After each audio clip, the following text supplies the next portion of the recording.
Hello प्यारे बच्चों and प्रिय पाठकों एंड प्रिय लिसनर्स,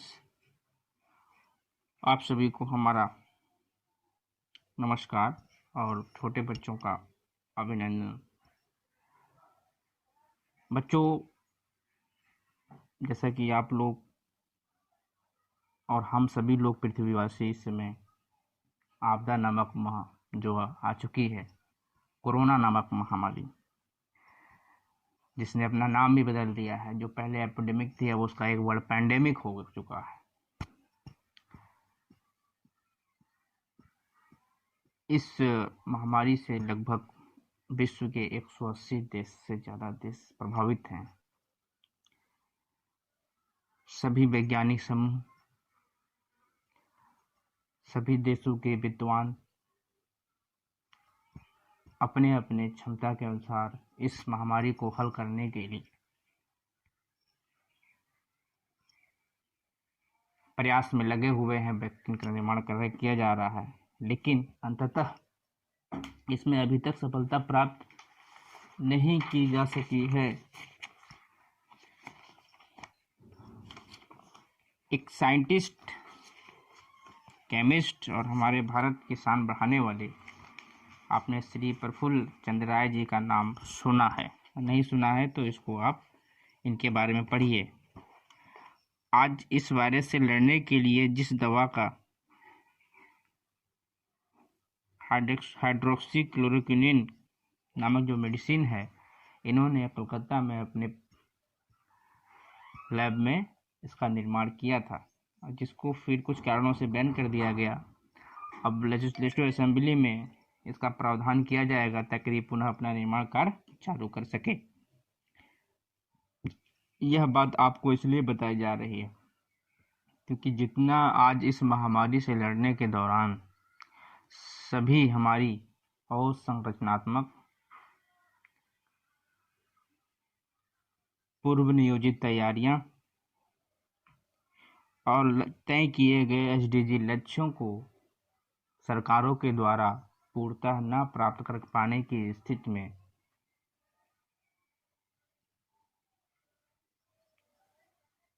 एक ऐसी अवस्था में आ चुकी है जो हर एक दूसरे के तरफ मुंह बाए खड़ा है। जिसका उदाहरण आपको देंगे, हाल ही के न्यूज में भारत ने 13 से 14 देशों से ज़्यादा देशों को, वह भी विकसित देश, इटली, अमेरिका, ऑस्ट्रेलिया, ब्राज़ील विकासशील, Germany, France, these are the many most countries, Maldives, पड़ोसी देश अपना Maldives, Afghanistan, Nepal, these are the countries our Indian government had to send this medicine named hydroxychloroquine to protect the humanity। मतलब मानवता वह होती है जो आदमी ऐसी चीज़ें जो अपने को भी जीने देती है, दूसरे को भी जीने देती है। लिव एंड लेट लिव, इस प्रोपेगेंडा पे जो भारत का हमेशा माना रहा है, ये चल रहा है। यही कहीं कुछ न कुछ इंगित करता है कि हाँ, हमारी संस्कृत सभ्यता थी जो अपने उद्भव से और अपने विकसित रूप में भी मानवता का सेवा कर रही है। ये बच्चे आपको कुछ वर्ड टफ लग रहे होंगे, लेकिन इनको जानना है। अब ये मैं उन बच्चों के लिए वीडियो बना रहा हूँ जो 12th का भी एग्जाम दिया है, जिनकी सर्व प्राथमिकता प्रायोरिटीज जो है वह अच्छे यूनिवर्सिटीज़, खासकर केंद्रीय यूनिवर्सिटी, राज्य के अच्छे यूनिवर्सिटीज़, कॉलेजेस में विभिन्न विधाओं, doctors, paramedical courses, optometric courses, equipments, analyticals engineer, biomedical engineers, biotech, microbiologist, clinical teachers, HR, commerce की विधा में CA, BCom, Tally expert, GSC expert, policy makers, CS, इन और मानविकी के क्षेत्र में साहित्यिक के क्षेत्र में,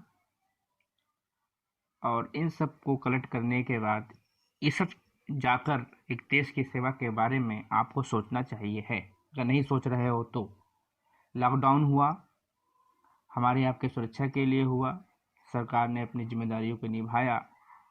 इसके मैं कुछ आपको बिंदु बताना चाहूँगा जो आपको उत्साहित करेंगे कि हाँ, हमें अपना ख्याल रखना चाहिए और दूसरों का भी रखना चाहिए, जिससे हम देश के लिए एक बोझ न साबित हों। और कोई है नहीं वैसे, लेकिन एक वर्ड में है, इसको ज़रा इंटेंसली नहीं लेगा कोई। बच्चे, आप जान पड़िए, गरीब जो बच्चे होते हैं, जो गरीब परिवार है, उसके पास केवल एक कमरा है, उसमें 5 लोग रह रहे हैं। तो बच्चे, वो एक पैमानी सा लगता है कि सोशल डिस्टेंस, लेकिन फिर भी वो बच्चे कर रहे हैं। वो शायद किसी दिन इसमें पकौड़ी और ब्रेड पकौड़ा और खाते होंगे बेचारे। मुझे लगता है उनकी दाल चावल से शुरुआत होती होगी, शाम को चटनी या सब्जी रोटी से अंत हो जाता होगा। सरकार दे ही क्या है, सरकार जो दे रही है वो गेहूँ चावल जो है एटसेट्रा है, मिल रहा है। फिलहाल इस मुद्दे पर इसके मेरा ये समस्या है, और इसका समस्या कहीं न कहीं आज़ादी के बाद भी हमारे पॉलिसी मेकर्स, हमारे न्यू लिबरल इकोनॉमिक रिफॉर्मर्स, हमारे गवर्नमेंट इंस्टीट्यूशंस, हमारे foreign institutions like ASEAN, WHO, UNESCO, WTO, IMF, ADA, ABA, FANG, Eurozone, European Union, many more this like संगठन्स, ऑर्गेनाइजेशंस, ये सब जितने संगठन हैं, इन लोगों ने एक अपनी ड्यूटी को उतनी उत्सुकता से नहीं निभाया। खाली कहा, कथनी और करने में फ़र्क रहा। जो आज इस महामारी के खिलाफ स्ट्रगल कर रहे हैं, हम भी कर रहे हैं, वो सब भी कर रहे हैं, लेकिन जब आपने गारंटी ली थी तो उसका कुछ ऐसा कुछ हम लोग को तो आम आदमी को दिखना चाहिए था ना, नहीं दिख रहा है फिलहाल। ये बात मैं आप बच्चों को क्यों सुना रहा हूँ? प्रधानमंत्री जी ने बड़े मार्मिक ढंग से आह्वान किया, वो आपकी ओर ताक रहे हैं। देखिए कितनी विविधता है। उन्हें मालूम है कि भविष्य की कुंजी केवल केवल केवल इन युवाओं पर है जो आने वाले समय में शोध करेंगे। मैं आपसे हाथ जोड़ता हूँ बच्चों, आप लोग थोड़ा कष्ट कर लीजिए, शोध की तरफ बढ़िए, R&D, रिसर्च एंड डेवलपमेंट की ओर बढ़िए। आप लोग हायर डिग्री इकट्ठी कीजिए, माइक्रोबायोलॉजिस्ट बनिए, क्लिनिकल के क्षेत्र में जाइए।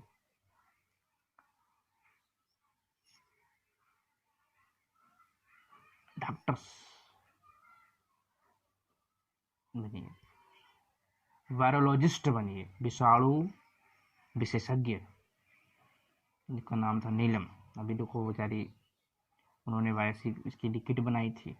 तो ये लोग जब तक इसकी एक हम खेमा नहीं तैयार करेंगे, सरकार को चाहिए बच्चों को 100% स्कॉलरशिप दे, जो बच्चा इसके लिए योग्य हो। इसके लिए जल्दी ही, जैसे कि आपका विद्यालय परिवार जो है, जहाँ से आप इसमें अध्ययन कर रहे हैं, हम लोग खासकर हमारे यहाँ, हम लोग तत्परता के साथ में आपके माइंड को अवेकेंड करते रहते हैं। बच्चे, जीवन एक बोलते हैं लिविंग स्टैंडर्ड, एक बोलते हैं गिविंग। आप केवल लिविंग के लिए ना करिए, खाना, कमाना, उड़ाना, ये चीज़ें इस पॉलिसी पे अब बात नहीं बनेगी, पहले थी, अब बात नहीं बनेगी। कंज्यूमरिज्म जिस कंट्रियों ने अपनाया है वो आज फ्लॉप हो रही है। उसमें हेरिटेज में भी जुड़ना चाहिए। हालांकि किसी का यहाँ आरोप लगाने से बचना चाहिए, सभी अपना अपना एफर्ट कर, लेकिन कहीं न कहीं जो संगठन है इनकी जिम्मेदारी आन पड़ी है। आज इसी के लक्ष्य में बेटा आपको एक वर्ड बता रहा हूँ, यूरो जोन बन रहा है, कोरोना बॉन्ड बन रहा है, जो यूरो के 19 देश है वो बना रहे हैं, क्योंकि उनको लगता है जितने भी समूह बने हैं, जहाँ जहाँ हमारा पैसा जा रहा था वो सब इसके लायक ना है। इसमें है, अभी नया हिंदू रिसर्च में आया है बातें। तो बच्चे, आप ये कैसे करेंगे? आज पूरा देश आपकी ओर देख रहा है। प्यारे बच्चों, पढ़ाई को केवल जरिया ना बनाएं। पढ़ाई इसलिए करेंगे ताकि एक अच्छा भविष्य हो और आप इस देश को, इस संसार को बचा सकें। मैं आप बच्चों से कहना चाहता हूँ कि आप जिस क्षेत्र की पढ़ाई कर रहे हो उसमें उत्कृष्टता लाइए। एक फिर से तक्षशिला, नालंदा, गुरुकुल लाइव कॉलेजेस की तरह बच्चे होते थे। हमारे पास बहुत ही साहस है।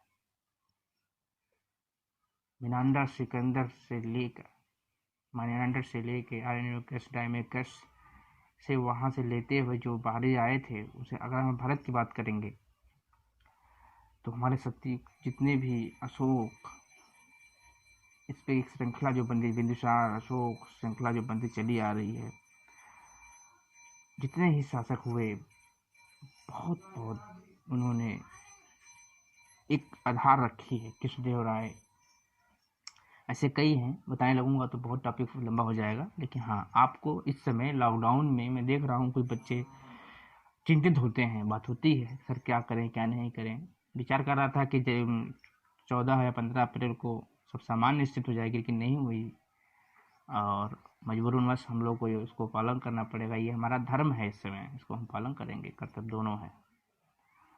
लेकिन फिर मैंने आपको सोचा कि नहीं, मैं बच्चों को कुछ मैसेज अपना फैलाऊंगा, बताऊंगा उनको, ताकि वे अपने आप को एक ध्यान केंद्रित कर सकें और अपने रखो ये जांच सके कि हम किस रास्ते पे हैं। बच्चे, एक चीज़ थी और आपकी ड्यूटी है न्यूज़पेपर को ज़्यादा न पढ़ना, जितना मैं बताऊंगा उसको उस तरह पढ़ना है। आपकी ड्यूटी है फेसबुक, व्हाट्सएप, इंस्टाग्राम, ट्विटर कितना चलाना। इसको बच्चे आप केवल अपने पढ़ाई और थोड़ी करंट की चीज़ों से लेकर उतने ही सीमित रहें।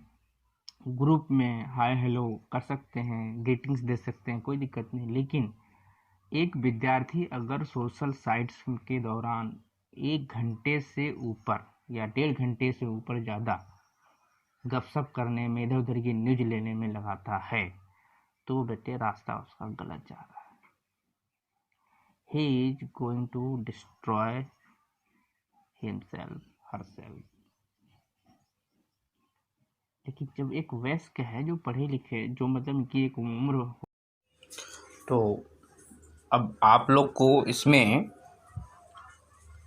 जो बच्चे 12th पास कर चुके हैं वे सबसे पहले फोकस्ड होकर जितनी भी इस समय आपके अंदर उद्विलता, यूँ कहें कि इसमें भ्रम की स्थिति बनी हुई है, यूँ कहें कि इसमें आप इल्यूजन में पड़े हुए हैं कि क्या करें क्या ना करें, कब लॉकडाउन की चिंता ना करिए। वो तो आया है सभी कुछ समय के लिए, बाद में सही स्थिति सामान्य होगी। पंडित यूपी के उप मुख्यमंत्री शर्मा जी ने भी बात बोली भी, माननीय शर्मा जी ने कहा भी है कि अब ऑनलाइन पंजीकरण स्टार्ट हो जाएंगे। इसके बाद यूनिवर्सिटियाँ अपने तरीके से कुछ एक करिकुलम बना के एग्ज़ाम भी लेंगी, उनका एंट्रेंस भी कंडक्ट होगा और एडमिशन भी बच्चों की लिए जाएंगे। तो जब हमारा आपका मेन उद्देश्य क्या है कि 12th के बाद अच्छे इंस्टीट्यूशन में एडमिशन लेना, जैसे universities, central universities, state top universities, colleges, वो चाहे आपके किसी विधा में हो, कोई स्ट्रीम आपके पास हो, आप जिस स्ट्रीम से हैं, आप कॉमर्स के हैं तो कॉमर्स के सेक्टर में सीए की, सीएस की तैयारी कीजिए। श्री राम कॉलेज आप दिल्ली में एडमिशन लीजिए, जहाँ का पैकेज 29 से 30 लाख ईयरली बच्चों का जाता है। हाँ, वहाँ बाध्यता ये है कि परसेंटेज की, तो ये उन बच्चों, ये सीबीएसई बोर्ड के बच्चों, एससी बोर्ड के बच्चों के लिए है। यूपी बोर्ड में अगर बच्चे 95 के एबव या 95% के इधर रहते हैं तो वह बच्चे इसमें विचार कर सकते हैं। बाकी the Hindu college, Saint Xavier college, Stephen college, these are the most beautiful colleges. If you will get admission in that respective college, absolutely you will get fantastic teachers, fantastic students, or your future, your opinion about the study will be differently. Either you belongs to another community doesn't matter, any background doesn't matter, you will get their full-fledged opportunity to do best and better। और कभी भी confuse ना होइए, आज के समय से पहले भी अवसर था, आज भी अवसर है, आज से आने वाले 50 साल 100 साल 200 साल के बाद जब तक ये पृथ्वी रहेगी यहाँ अवसर मौजूद रहेगा, देखने की ज़रूरत है। हाँ, थोड़ा एडवांस हो गया है इसमें बच्चे, रोबोटिक्स, आर्टिफिशियल इंटेलिजेंसी जिसकी कृत्रिम बुद्धिमत्ता कहते हैं, इस ओर विश्व की मुख्य अर्थव्यवस्थाएं इस धाराओं में बहने लगी हैं। एग्जाम्पल के तौर पर अमेजन जैसे, अलीबाबा जैसे, स्नैपडील, ये लोग ड्रोन से भी डिलीवरी करने के बारे में कर रहे हैं, सोच रहे हैं। जापान अधिकतम परसेंटेज में अपने आप को रोबोटिक्स युग है मशीन चालित पे कन्वर्ट कर चुका है, क्योंकि आने वाली आपदाएं बढ़ेंगी, कोई गारंटी नहीं ले सकता है, इनका यूज बढ़ेगा। लेकिन इसमें हम लोग क्यों पीछे हो जा रहे हैं? आज हमारे पास इस हाई लेवल की बुद्धिमत्ता के लेवल के बच्चों को के पास अपॉर्चुनिटी कम है, उनको अप्रिसिएशन कम मिल रहा है। Only 0.8% government announced budget of in education, R&D बहुत पीछे हैं। साउथ कोरिया टॉप मोस्ट पे है, चाइना भी बहुत अच्छी पोजीशन पे है। चाइना ने जो भी किया, चाइना ने अपने को बहुत डेवलप किया है, उसने अपने बच्चों को बहुत डेवलप किया है। सेंट्रल स्पॉन्सर्ड स्कॉलरशिप भारत के अंदर हैं भी, तो उसका क्वांटिटिव वैल्यू बहुत कम, मात्रात्मक लेवल बहुत कम है, लेकिन फिर भी एक आशा के किरण हैं। आप बच्चे हाई स्कूल पास कर लेते हो, लेकिन मैं कहता हूँ NCSC दे दो एग्ज़ाम, तो आपके कान में जूं नहीं रेंगती है। तुम you are not trying to do the exam, NTSC exam, national talent search examination, बहुत प्यारा एग्ज़ाम है, जो आप अगर उसको क्रॉस करेंगे तो आपको एक लेवल देगा, तभी आप IIT में एडमिशन ले सकते हो। बीटेक कहीं से भी कर लो, एक रेडियो नहीं मिलेगा तुमको, तनख्वाह को मारिए गोली। डॉक्टरी की पढ़ाई कहीं ख़राब कॉलेज से कर दीजिए, मरीज को मार डालोगे, ठीक है। तो ये सब है, जब तक हम उस लेवल की तैयारी नहीं करेंगे, वो तैयारी 9 से 10 से ही स्टार्ट होती है, अदर से नहीं स्टार्ट होती। जितने भी बच्चे टॉपर बच्चे इस एरिया के बच्चे, या कहीं लखनऊ के या मेरठ के या गाज़ियाबाद या आगरा के या लखीमपुर खीरी के जो भी बच्चे वहाँ जा रहे हैं कोटा में तैयारी करने के लिए, दे आर फ्लॉप्ड।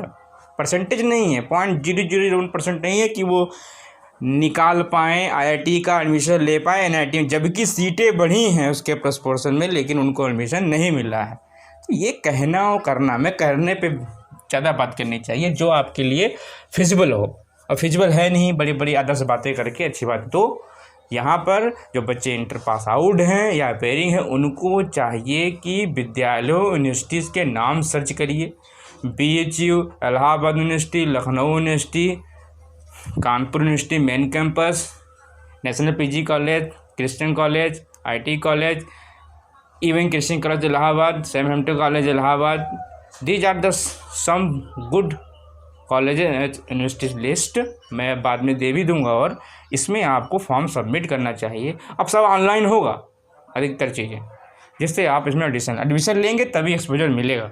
तो आपकी ड्यूटी, लॉकडाउन के बारे में बहुत चर्चा कर ली है, मोदी जी क्या कह रहे हैं क्या नहीं कह रहे हैं, और प्रशासन लोग उसको देखेंगे और अप्लाई करेंगे। तुम्हारा अपने को लेके चलना है कि हमें घर से बाहर कम निकलना है, घर पे भी सोशल डिस्टेंसिंग रखनी है, लोगों को कम बात करनी है, जो बात करनी है एजुकेटिव बात करनी है, और अधिक समय अपने आप को ग्रूमिंग, अपनी पर्सनालिटी को ग्रूमिंग करना। कैसे? जब अकेले बैठोगे, एकांत में बैठोगे, तो अपनी वीकनेस, अपनी स्ट्रेंथ मालूम पड़ेगी, तभी अपने आप को सही कर पाओगे। नहीं तो सोचते रहोगे, लास्ट में जाके श्री राम कॉलेज या किसी मैं नाम नहीं लेना चाहूँगा, XYZ से कॉलेज से कर लोगे, फ्यूचर से कर लो, कहीं भी कर लोगे, फ्यूचर तुम्हारा बन जाएगा। कितने BTech होल्डर्स मेरे मित्र हैं, मेरे घर में ही हैं, जो अब जॉब नहीं करते हैं, अब वो अपना बिजनेस कर रहे हैं। तो क्योंकि उतना नहीं होता। मैं इस एरिया को लव करता हूँ, मैं आपको मोटिवेट इसलिए कर रहा हूँ कि आपका काम पढ़ाई करना है, कॉलेज में एडमिशन लेना है। 17 साल से 28 साल तक आप एजुकेशन लीजिए, स्किल्ड होइए, मैन पावर्ड होइए, और उसके बाद सब आप कुछ सीखिए। सीखने को उस सीख को एक नए तरीके से प्रेजेंट कीजिए, उस प्रेजेंटेशन से देश की सेवा कीजिए। सेवा करने के बाद आपकी उम्र जैसे ही 50 साल होती है, उसके बाद सेवा से निवृत्त हुई। निवृत्त होने के बाद आप आप दूसरों को एजुकेट कीजिए जो आपने सीखा है। उसके बाद जब आपने सीखा है, सीखने के बाद सिखाइए, सिखाने के बाद लास्ट एज में आ जाइए। अपने घर में अगर आपके पोता पोती होंगे उनको खिलाइए, लास्ट में आपको दूसरे घर में जाना है। ये जीवन का तरीका होना चाहिए। इसको करिए, अडॉप्ट करिए। हम नेक्स्ट वीडियो में फिर मिलेंगे। Every aspirants of for better future, for betterment, for better humanity, my humbly request to all of them, follow these videos, follow these steps. Don't distract your mind, don't illusion mind, because by this you will get nothing, only distraction. Thank you.